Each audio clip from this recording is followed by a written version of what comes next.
Hi Modern Miss Huxtables. Today I'm coming to you to talk about my nighttime routine. I think it's important for women of color, actually men and children, to have some type of nighttime routine for their hair. As I talked about in my 10 tips for healthy long hair, cotton is the devil, as I phrased it. The friction that it creates against your pillowcases pulls at the hair and causes breakage, and also cotton removes the moisture from your hair, the natural oils. So I recommend sleeping with a satin pillowcase.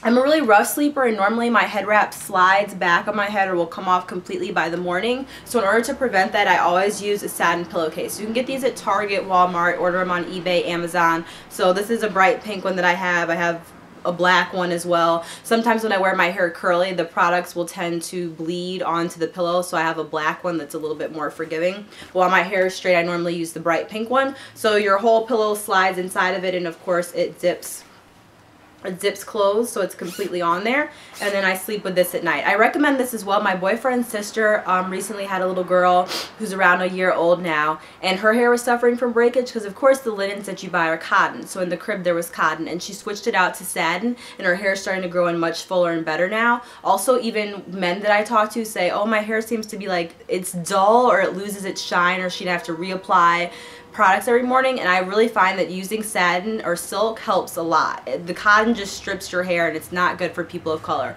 So I really recommend satin. The next step is, before I get to hair wrapping, in my household when I was growing up, my daddy called these mushroom caps. And it's, I guess, forms kind of a mushroom. When you're a little girl, and I have two sisters, he had 3 daughters running around the house, it's like little mushroom heads. So I really recommend these. These are great for little girls that have braids or have styles and they're really rough at night, or they've been at daycare or school all day and really rough on their hair. You could just slide it on, put all the hair inside of it, and then it sits on top of the hair for the evening.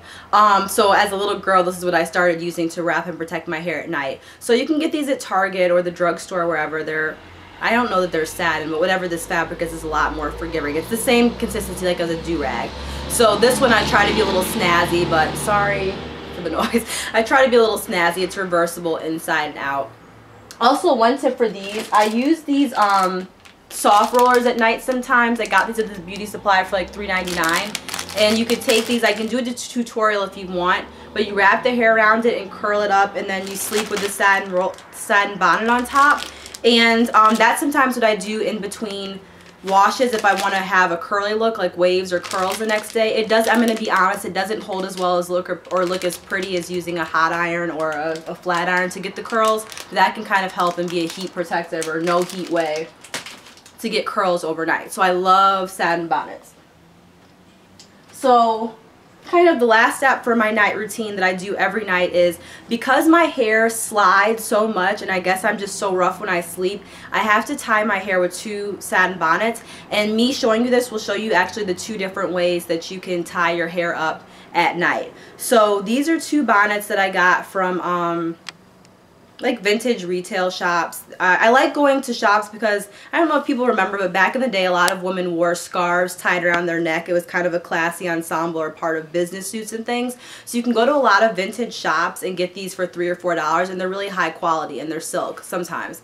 And they're fun, like the patterns are different and give a little bit of snazz. This one I got in Paris when I was traveling in Paris at a vintage shop, and I'll show you guys. I want you to see the difference in size. So this one, obviously it's taking up the whole screen, is humongous. It's a huge, big one, and this is better for making turban style wraps, which is taking it from the front, like if you think of the stylist, celebrity stylist June Ambrose, bringing it up to the front. And then this one is smaller and is better for tying to the back. So I'll show you guys how I do that. So I have my hair just parted in the center here, and it's down. This can be really difficult to do when my hair is freshly clean because it has a lot of body and movement and it's not quite oily yet, but this is what I do. Swear by paddle brushes. I love paddle brushes. I break these. Like I have another one that I broke off the handle. I use it so much, or they pop out. I love paddle brushes.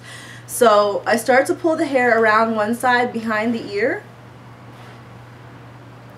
and I keep working it around, creating what I would call a beehive kind of. Keep working it around the hair. You really kind of have to develop your own technique and what works for you, but I'm taking it all to one side. And I'm continuing to just wrap the hair around the head. I'm holding it. Notice my hand placement to hold it to get it to stay. And in the end, you should have a beehive, the hair perfectly wrapped around the head. What I do sometimes to help smooth that out, this is just like a boar hair bristle brush like this, is go over that to kind of help make it tighter over the... This looks crazy. Okay, so I take my smaller headscarf, and I'm going to show you first, which is the tie, what I'll call the tie to the back method. There's a lot of great videos by other YouTubers showing all different methods to wear your hair and hair ties as a style as well, which is really cool. On days when it rains, on days when I have to travel, I will wear my hair like this literally to the airport. I will say they may give you extra security problems. I've had that happen to me. But it's nice to do for a protective style as well. So basically just tie it like that. I push the hair or the scarf back in the back, and then I make a little knot, 2 knots. And then I tuck those little extra sleeves in on the side. And I pull the back, that last little tail piece for making the triangle. Push it behind my ears, and I push that in as well. And if I wasn't clear, what I did to get to that step in the beginning is the scarf is obviously a square, and you are folding it in half to make a triangle, so that you have like a tail piece and then 2 end triangle pieces. And that's what I'm going to do to this big scarf as well. It's a triangle at this point. So this is a tie to the back method. I tied it in the front, but it's going kind of to the back. And then I'll show you the front turban as well. So you take your triangle like this, and you put the long end of the triangle in the back, so that you have this point right here, and your 2 pieces like this.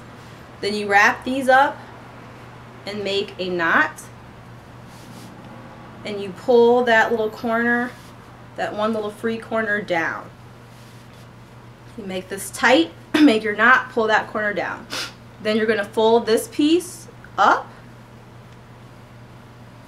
and make a knot so it's out of your face, like that. And then you can do all types. Since this one's so long, I end up having to make a lot of knots just to get the fabric down.